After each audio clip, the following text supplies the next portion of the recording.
I've been able to quit all of my addictions from being addicted to almost everything. I remember I was just wasting the whole day on just sugar, social media, on everything.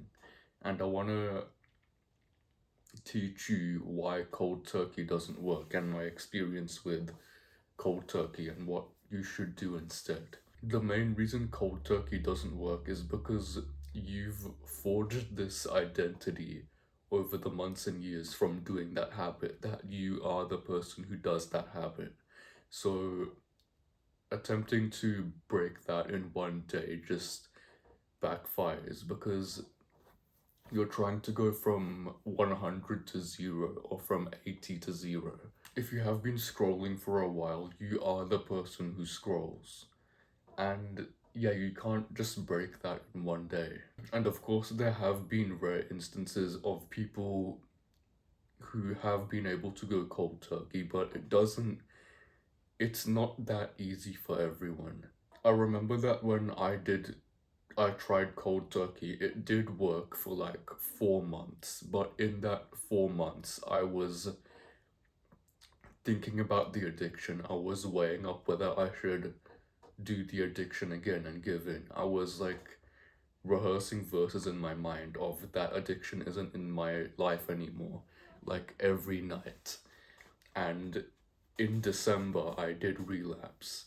Then it was like a junk food addiction. Then I was clean for January, cold turkey again. Then in February and March, I got like really addicted again because I was just carrying that identity with me the whole time that I'm someone who does that. That was then compared to now. Now I literally just don't even think about it. I have like very close to zero thoughts in regard to doing it compared to then where it was just like always in my mind whether I should do it, whether I should relapse. That voice in my head is just like completely gone now. It's a very rare event for me to weigh up the decision to do it. So what should you do instead of cold turkey? You've probably heard of progressive overloading, where you increase the amount of the volume that you do something over time. And the opposite of that is called progressive deloading, where you do the opposite. That's what we need to do. That's what has worked for me with literally every addiction. Just doing it less times, just doing it a less volume each month or each week until you eventually get to 0. Because this is how you're dislodging your identity with that thing.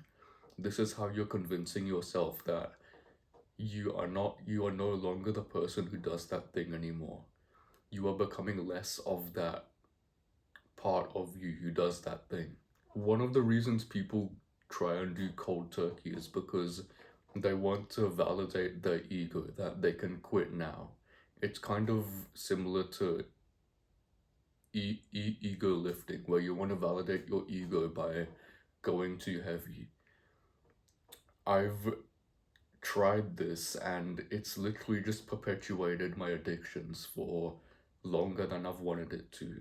You want that like ego validation that you have the power to just drop everything and not do it again. And I've definitely had this, like I said, like I dropped it for those 4 months, and then when the new year came, I thought to myself, well, I did it once. I cold turkeyed once, so I can do it again, but it just didn't work. I think being successful in cold turkey is quite a rare experience. You have got to progressively deload. This may sound a bit weird, but I think I could literally feel my identity changing when I got down to doing it like 12 times, 6 times a month instead of like 28. I could literally feel that I was no longer the person who did that thing. And you can also do meditation alongside with this. Just focus on the breath. Whenever your mind wanders, just bring your attention back to the breath and go through that cycle. that really helps you with being aware of the sensations in your body. I've been doing it for 3.5 years. It's like I'm just a superhuman in my mind. I'm just able to observe anything and everything that appears in my body without judgment and without giving into it. It had really helped with like observing the way my mouth began salivating when I was craving chocolate or whatever. You can also do willpower, which is where you deliberately train your willpower by sitting in front of whatever you are addicted to and attempting not to do it for like half an hour a day. And your willpower does get stronger from doing this. Willpower is like a muscle. You will get fatigued, but it will get stronger the next day. These two things just kind of help out with going through that journey of dislodging your identity from those addictions by going through progressive deloading and just help your life out help your life out more generally.